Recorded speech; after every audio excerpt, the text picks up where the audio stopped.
Hello అందరికీ welcome back to my channel.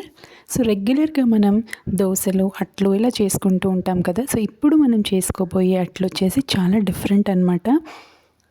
ఈ recipe నాకు తెలిసి చాలామందికి తెలియకపోవచ్చు. సో ఈ అట్లు ప్రిపేర్ చేసుకోవడానికి మనకి ఎలాంటి బ్యాటర్ కూడా అవసరం లేదు, ఇన్స్టెంట్గా మనం ప్రిపేర్ చేసుకోవచ్చు. ముందుగా దానికోసం ఒక కప్ బియ్యం పిండి తీసుకోవాలి.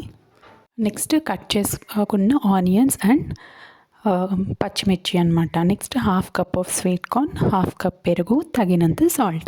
సో ఇవన్నీ కూడా ఇప్పుడు ఒక బౌల్ తీసుకుని స్వీట్ కార్న్, ఆనియన్స్, బియ్యం పిండి, తగినంత సాల్ట్ ఇవన్నీ కూడా వేసి బాగా మిక్స్ చేసుకోవాలి.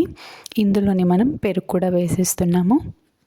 ముందుగానే వాటర్ యాడ్ చేయకుండా ఇవన్నీ వేసుకున్న తర్వాత ఒకసారి బాగా మిక్స్ చేసుకోండి.